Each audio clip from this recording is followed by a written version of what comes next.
to the Davies Use Case webinar being presented by NYU Langone Health Systems on the Davies Award-winning use case for the value of health IT.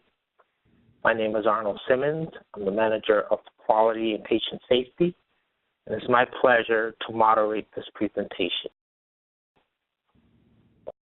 It's promoting the use of health IT to improve the quality of healthcare delivery.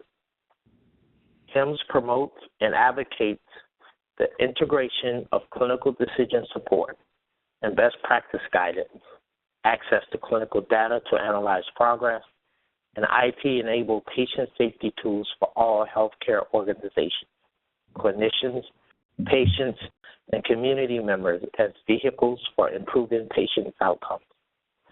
The HIMSS Nicholas E. Davies of Excellence is the pinnacle of the HIMSS Value Recognition Program. The Davies Award recognizes outstanding achievement of organizations from around the world who have utilized health information technology to improve patient outcomes and value. The Davies Awards-winning use cases have been peer-reviewed to validate sustainable, improved patient and business outcomes resulting from health IT-enabled care delivery. It is my pleasure to welcome Dana Ostro, who is the Senior Director of Clinical Systems.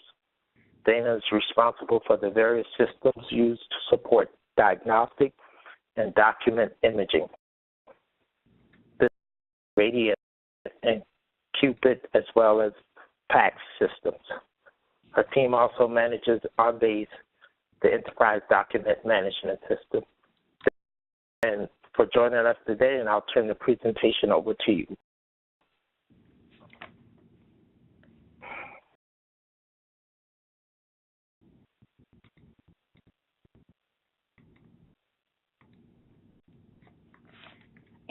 And thank you for the opportunity to share our story. That involves a lot of paper, as I'm sure many of your sites do, with different types of documents in terms of clinical, business, financial, patient registration, clinical information. And we found ourselves with paper in different locations, going in different places. And in fact, in 2014, we had over 1.25 million registration documents signed and scanned into Epic. And this paper took over 10 minutes.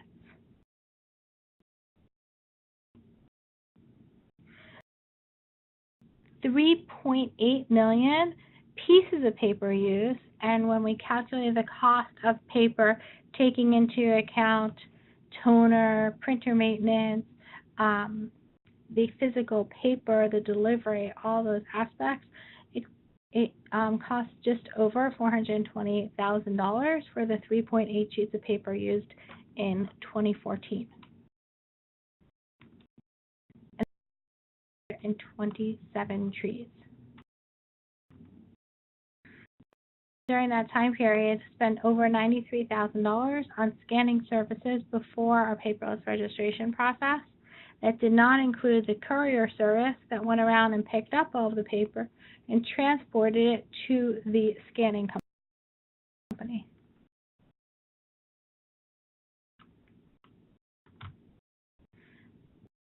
And I could tell you about a story about a very grateful tech-savvy patient who visited us. And his comment to us was, "I thought NYU was digital." And at this point, when he came to visit, we'd already begun our journey into our digital process. And we'd already begun understanding and had started to catalog the different types of documents. But due to this patient's generosity, it was a catalyst for us in starting to move faster in our journey to become paperless for registration. So looked at our digital patient experience. We wanted to understand the needs of our patients across the continuum of care. This began from the registration process all the way, registration process, the scheduling process, any aspect of access through actually seeing and receiving care, to leaving and reflecting back on their experience of receiving care. Of 2017, just to give you perspective as to where we are today, is that we had over 1.3 million documents digitally signed. So that is A, that we've moved our systems to be digital, and B, that it's also reflecting the growth that we've seen through the institution. Our journey, I want to start by telling you about who our committee was and how did we go ahead and create the governance to be able to move forward with our paperless registration process. So first off, we had Wiener are both leaders, Steve on the hospital side and Andrew Rubin on our faculty group practice side. We also had an MCIT, Medical Center IT Steering Committee. It included both our Vice President for Clinical Systems, our CTO, our Vice President for, and another Senior Director who's in charge of our ambulatory practices on the clinical system side. And various people on our clinical systems, our application leads for both our document imaging, our application leads for ambulatory registration, and a significant amount of hardware. We have that we partnered with, and we pulled it together with a very strong project manager.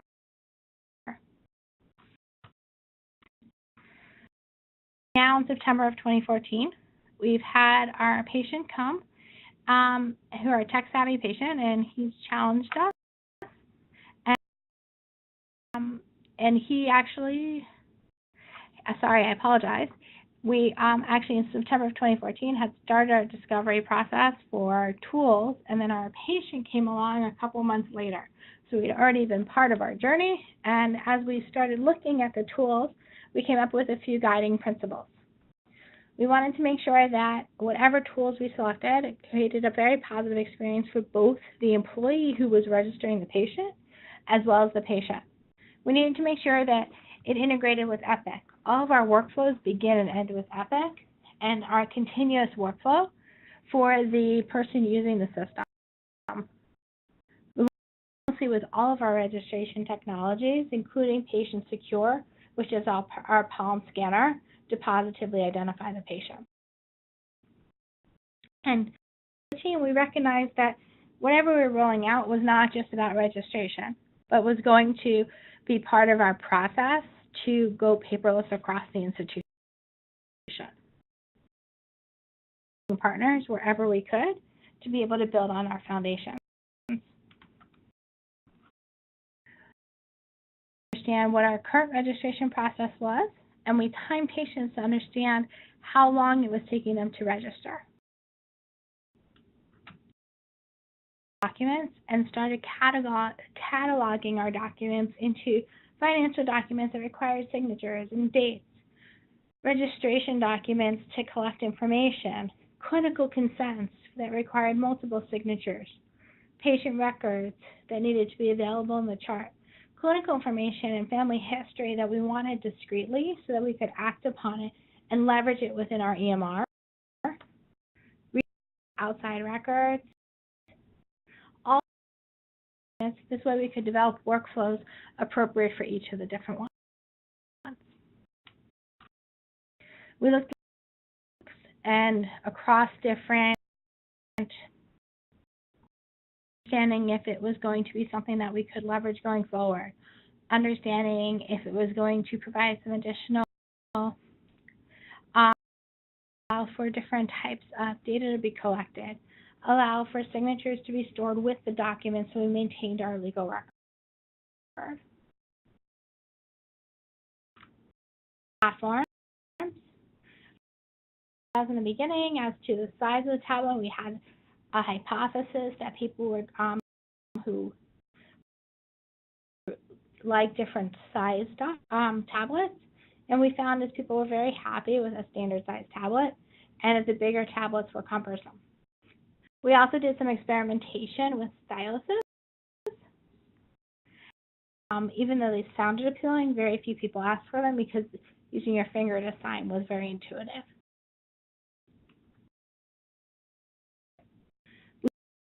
From October through November, coordination with our partners, Epic, Samsung, and Highland, and them to be our partners in creating this platform. Through those design sessions, we really struggled with how we were going to make a solution that was uniform and was standard and was highly reliable and fit with our vision of workflow, meaning that you weren't typing in extra characters to sync between the devices, and that you had an easy ergonomic way for someone to do work on the computer as part of the registration process and easily access the patient and the right documents on the tablet and how to connect them.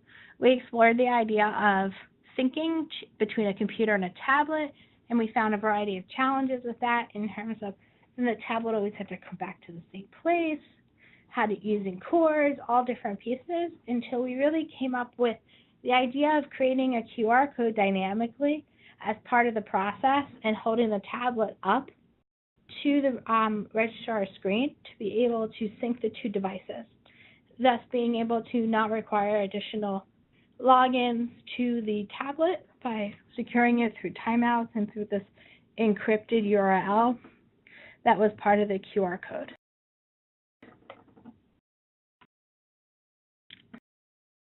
So, our patient presents at the registration desk, and the registrar begins their check-in process. The registrar validates the forms for the registration packet and creates this barcode within the Epic on-base solution. You then scan the barcode using the tablet. The patient completes their pre-populated forms on the tablet. Pre-populated meaning if we are asking for a patient's name, date of birth, gender, they're already able to be pulled in based on the HL7 and the integration we built between the different applications. As they automatically save back to OnBase, that then sends a link and updates Epic. Once all the forms are there and clicks OK, that is no longer available on the tablet. This is the registrar scanning the barcode, the QR code on the computer screen. The patient is able to see in this picture over here some of the rest of our standard setup for registration computer, including the palm scanner, a camera to take the patient's picture, and a document scanner to still be able to scan insurance cards and driver's license. This tablet, and what you can see just faintly here is it says the patient's name and date of birth for them to confirm as they're going forward to make sure that everyone's on the same page. And this is actually a spot where we're really able to illustrate some of the collaboration that happened between us and the various vendors, that it wasn't as intuitive at first to sign. Pop up. You need to be able to click anywhere to be able to activate that pop-up. Part of this collaboration was being able to create iterative testing situations. Through some of this testing, we also identified a challenge with the wireless on the devices we were using, and that required an iOS update, a firmware update to be able to address it. Usability with the staff, usability with the patients. I discussed earlier with tablets and styluses. But we really were able to, through this, create a platform for Paperless at NYU, Langone Health. advantage of in our change management process were in AirWatch. AirWatch is a system that allows us to lock down the devices, be able to push out updates to the tablets. We standardize across the board on our Samsung tablets of a particular size to make sure that it was accessible to the right screens, and also to be able to work with all the vendors to make sure that any PHI was wiped out between patients. Control to identify that the purple wipes were appropriate and that the tablets were treated like a doorknob, and to create that operational process within the practice about how to address this. I want to talk and walk you through some of our process. So, over here where we started thinking about paperless, even started a pilot with Topaz, and then had our tech-savvy patient who came in and challenged us, and that was October, November of 2014, and then we went ahead and we were able to actually start a pilot in March of 2015.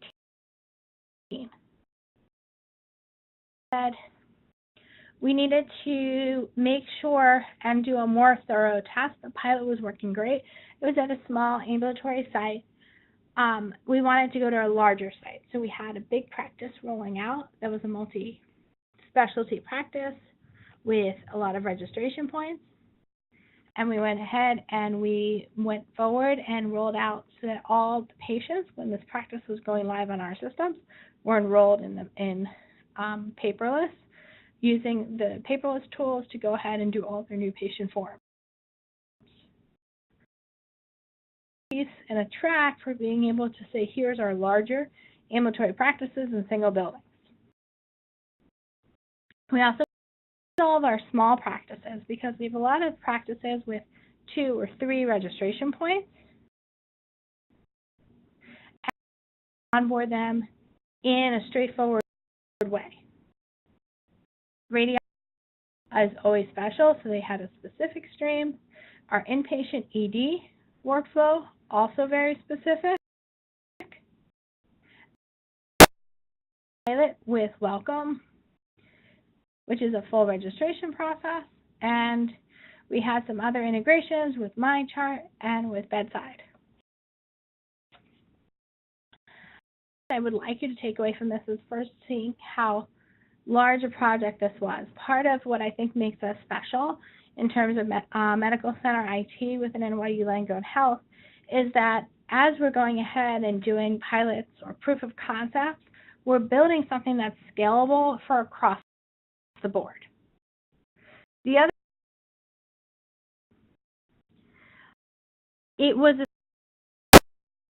is so specific that we were able to roll out across the board for both ambulatory, inpatient, and ED.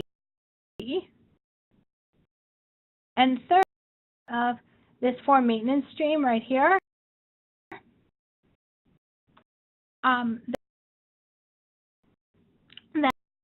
developed forms, there's always new forms, and this is always a growing piece that actually extends even now.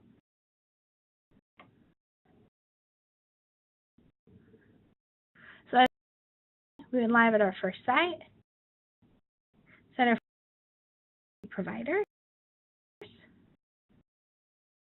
This is large ambulatory practice we talked about earlier, Huntington Medical Center. What I'm particularly proud of is this jump from 2015 June till December and rolling out almost 100%.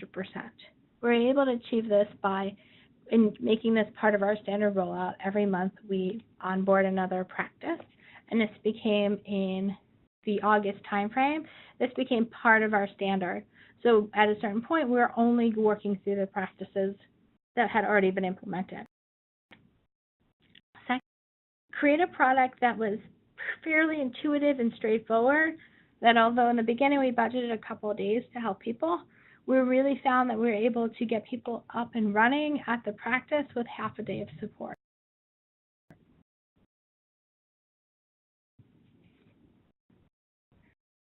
workflow, and this was just capturing the forms. But what did it mean for it to be a platform? Is that the next piece that happened soon after is we integrated MyChart, our patient portal. So at the end of your registration process, you're taken to MyChart to go ahead and help you connect and as part of your registration process. And we were able, and I will show you shortly, that we're able to tie a big leap to the number of MyChart accounts being created to our registration process. Second, we continued our rollout with languages. We NYU Langone Health Brooklyn in 2018, and we went live with them. We added 6 languages, and then have continued to add languages since then.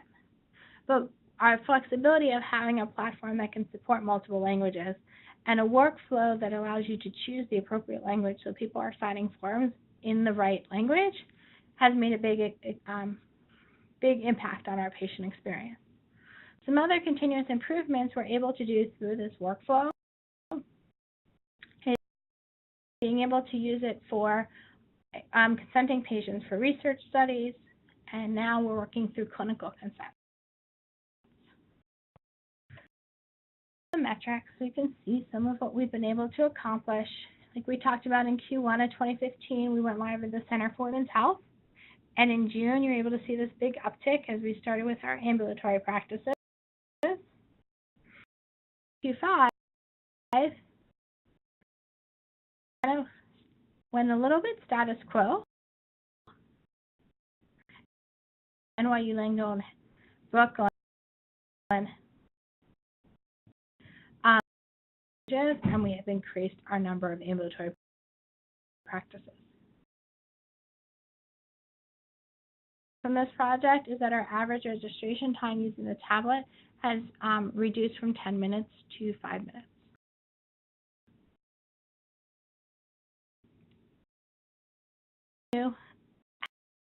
The quantity of documents being signed as we're ramping up, as you're able to see this ramp up through 20 and a big kick up as we brought on NYU Langone Health Brooklyn, and then you're able to see our continuous growth.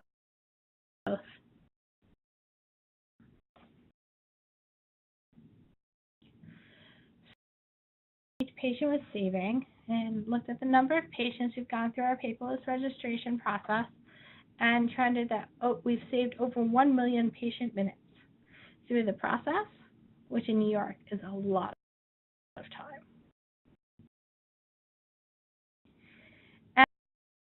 You just being able to just show the side effect of embedding the MyChart activation as part of the registration process. Again, we turned on this functionality in August, and you're able to see this is the number of new activations each month, quarter, based on. So you're able to see that we're having a slow, steady increase, and then a huge jump rolling out, and seeing this differential of how many more patients are activating per month into the end of 2015, and we got everybody on board. And then again, you're able to see the uptick that we talked about. The hospital and additional people are really starting to use it in our other facilities.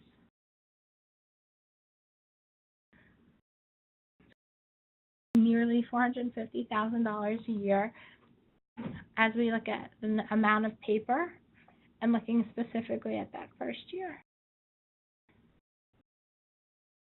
Save a significant amount of time for the registrars. When we calculate in that the process they had of making the packets that they would hand the patients, the duplicative packets, because one of the big achievements of this is that patients are no longer signing the same documents multiple times if they're not needed, because the system is smart enough to say, oh, you signed this registration form last week. They're also in the forms that have been signed, and what we have a really hard time capturing is the number of misfiled documents and what that translates into.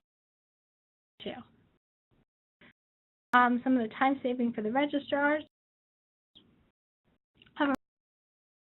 that translated into 51.4 years saved, based on the number of encounters and based on our 37-hour work week. So $1 million in FTE costs. Support this is a tablet replacement budget, though we've only had to replace, out of our 1,800 tablets that we've deployed, about 10 tablets in the 2 years for our maintenance, and then we use about half an FTE to support in steady state, but as we use additional support for rollouts for adding additional languages, and we use another half an FTE in steady state for troubleshooting for the minor issues that come up.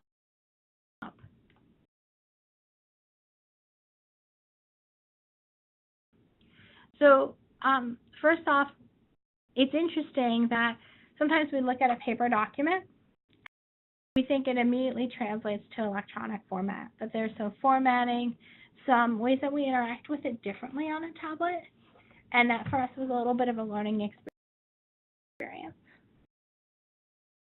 The requests on all the forms were in the right place, making it intuitive to be able to navigate the system.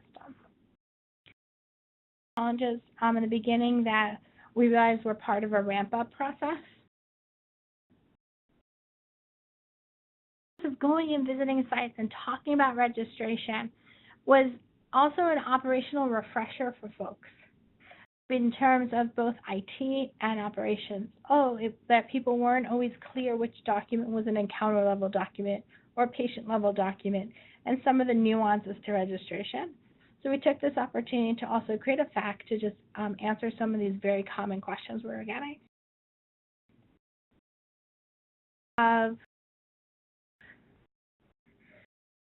The best practices for securing the tablets, that a locked office was better than a locked cabinet, making sure they were in an intuitive place that was easy to get to, and locate and identifying the appropriate location. This statement about the fact of just having people who were doing the support understanding our full registration process, that we just got additional questions that we weren't necessarily expecting along the way because there was a friendly face there to answer the questions.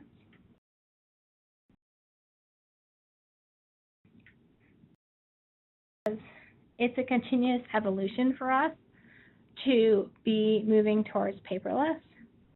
In 2016, we signed more than 125,000 surgical and procedural consents, and by first quarter of 2018, we will be fully digital with all of our clinical consents in our hospitals and ambulatory settings.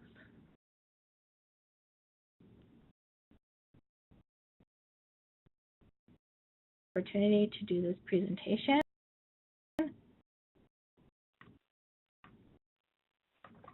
Thank you, Dana, for joining us today and presenting, and thank you for joining us for this Davies webinar.